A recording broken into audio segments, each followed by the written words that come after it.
Hello friends, India versus Zimbabwe T20 series जो कि ख़त्म हो चुकी है और ज़्यादातर प्लेयर्स जिनसे उम्मीदें थी ये सीरीज़ स्टार्ट होने से पहले, क्या उन उम्मीदों पे वो प्लेयर्स खरे उतर पाए हैं? मेरे हिसाब से अगर आप देखें तो ज़्यादातर प्लेयर्स खरे उतरने में कामयाब रहे हैं, लेकिन कुछ इक्का दुक्का प्लेयर्स ऐसे भी हैं जिन्होंने निराश भी किया है। अगर देखें तो पहली उम्मीद तो यही थी ये सीरीज़ स्टार्ट होने से पहले कि हम ये सीरीज़ 5-0 से जीतेंगे, लेकिन हम जीतने में कामयाब हुए 4-1 से। हम उनको वाइट वॉश नहीं कर पाए, लेकिन आप अगर उस चीज़ को एक साइड हटा भी दें कि हम 4-1 से जीते, क्योंकि हमारी पहले 2 मैचेस में जो टीम थी वो बिल्कुल ही नए चेहरे से भरी हुई थी और कोई भी ऐसा प्लेयर्स नहीं था इस टीम में जो कि T20 वर्ल्ड कप जीता हो। हाँ, बाकी जो 3 मैचेस बाद के हुए उसमें आपके 3 प्लेयर्स जो कि इस टीम का हिस्सा थे जब आपकी टीम सामने आई थी तो वापस आ गए थे, जिसमें यशस्वी, शिवम दुबे और संजू सैमसन थे। लेकिन उसके पहले 2 मैचेस में आपके पास एक भी ऐसा चेहरा नहीं था जो कि उस टीम का हिस्सा रहा हो। तो उसी वजह से पहला मैच आप शायद अंडर प्रेशर खेले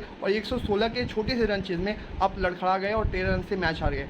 लेकिन जैसा कि हमने देखा कि आपको झलकियां देखने को मिली कि आपके फ्यूचर स्टार्स किस तरीके की नज़र आ सकते हैं। और जैसे कि अभिषेक शर्मा, जो उन्होंने एक सैकड़ा जड़ा है, जो उन्होंने एक सेंचुरी जड़ी, उसी में उन्होंने दिखा दिया कि अगर उनको इंडियन क्रिकेट में लंबी रस्सी मिलती है तो इंडियन क्रिकेट को किस तरीके की सर्विसेज दे सकते हैं आगे आने वाली T20 मैचेस के अंदर। साथ ही में अगर आप देखें तो कहीं ना कहीं Shubman Gill as a captain इस सीरीज़ में शेल्फिश नज़र आए और कहीं ना कहीं अपने लिए स्वार्थ उनके अंदर झलका है। अगर आप देखें तो जैसे अभिषेक ने वो सेंचुरी जड़ी, उसके बाद जो शुभमन गिल थे एकदम से ओपन करने लगे तीसरे मैच में, और उनको शायद ये डर लग गया कि अगर अभिषेक ने मान लीजिए ओपन करते हुए बाकी 3 मैचेस में अगर अभिषेक ओपन कर जाते और तो एक 70-80 तो वो ज़रूर मारते।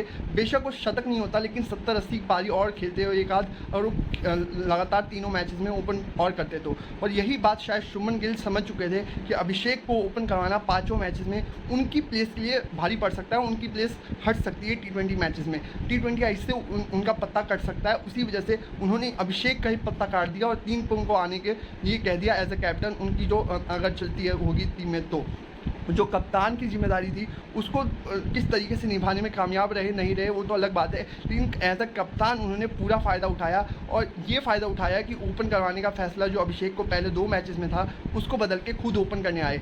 और ओपन करने भी आए तो फिर भी कहीं ना कहीं ठीक था, लेकिन अगर आप देखें तो उन्होंने 135 गेंदें खेली और 170 रन बनाए इस सीरीज़ के अंदर। लेकिन अगर आप देखें तो 135 में 170, अगर अभिषेक की बात की जाए तो अभिषेक ने शुभमन से 64 गेंदें कम खेली हैं। लेकिन अगर मान लीजिए 135 गेंदें शुभमन की जगह अभिषेक ने खेली होती तो मेरे हिसाब से 170 नहीं बल्कि 250 रन होते, ये मैं आपको दावे के साथ कह सकता हूँ। और यही चीज़ तो है कि जो मायने रखता है ना T20 मैचेस में, वो आपका स्ट्राइक रेट रखता है, वो आपके रन्स और बॉल्स नहीं रखते। मैटर ये करता है कि आपने किस स्ट्राइक रेट से रन बनाए हैं। आपने बेशक 5 गेंदें खेली हो, लेकिन क्या उस 5 गेंदों में आपने 20 रन 22 रन बनाए कि नहीं बनाए वो मायने रखता है। लेकिन आपने अगर 50 गेंदें खेली हैं और आपने 70 रन बनाए T20 जैसे फॉर्मेट में, तो वो आपके लिए, आपकी टीम के लिए कहीं ना कहीं ज़्यादा आप कह सकते हैं कि आपकी टीम को लॉस दे सकता है बजाय आपको प्रॉफिट दे। और यही चीज़ तो है कि कहीं ना कहीं शुभमन गिल ने बेशक रन्स बनाए हैं, लेकिन वो स्ट्राइक रेट देखिए कितना कम है।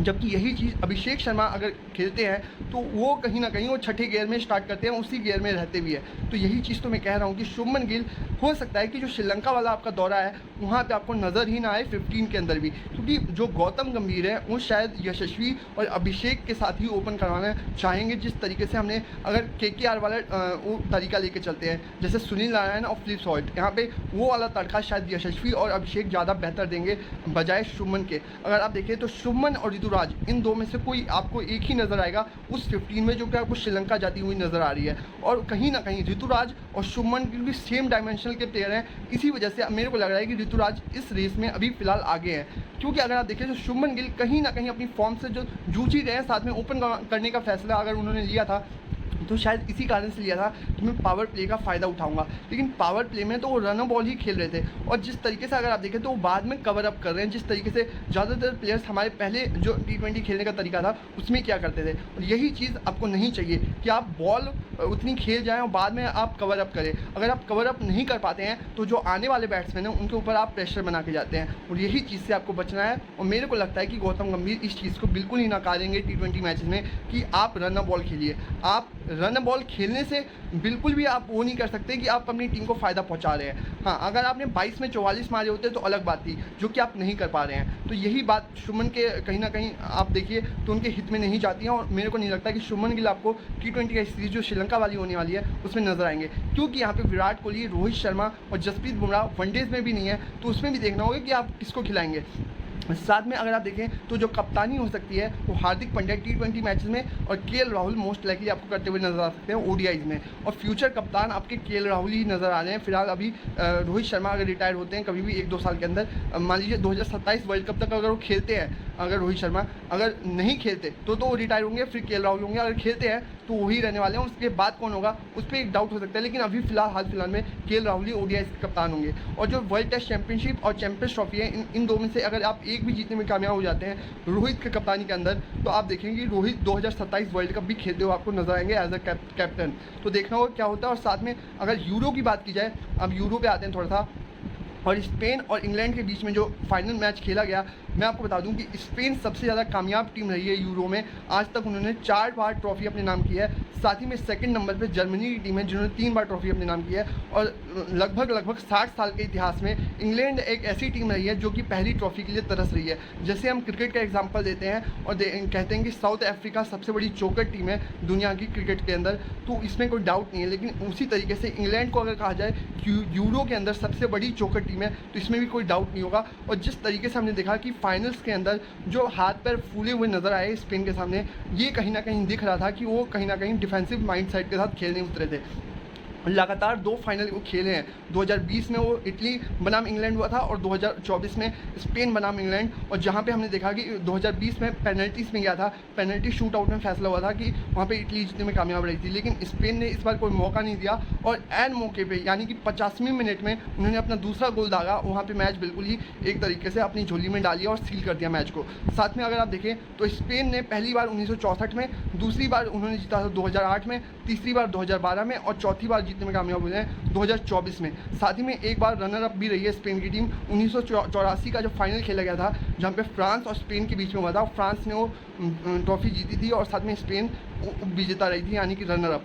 तो यही मैं कहना चाह रहा हूँ कि यहाँ पे भी अगर आप देखें तो जिस तरीके से क्रिकेट में काफ़ी ऑस्ट्रेलिया ने डोमिनेट किया है, उसी तरीके से वर्ल्ड कप में अंदर या फिर बड़ी ट्रॉफीज, बड़ी टूर्नामेंट्स के अंदर, तो उसी तरीके से यहाँ पे स्पेन की टीम आपको डोमिनेट करती हुई नजर आई है, ये पूरे यूरो का जो इतिहास रहा है उसके अंदर। तो ये चीज़ कहीं ना कहीं अब देखनी होगी कि आगे आने वाला जो 2028 में होगा, अगले 4 साल के बाद, उसमें कौन कौन सी टीमें क्या बेहतर करके आ सकती है। तो फिलहाल अभी इतना ही रखते हैं। आई होप आपको वीडियो पसंद आई होगी, और वीडियो पसंद आई है तो प्लीज़ इसे ज़्यादा से शेयर कीजिएगा, वीडियो को लाइक कीजिएगा, अपने दोस्तों तक इसे ज़्यादा से ज़्यादा पहुँचाइएगा ताकि और ज़्यादा सपोर्ट मिल सके और ज़्यादा अच्छी वीडियोज़ मैं आपके लिए ला सकूँ। अभी फिलहाल इतना ही। Thank you very much.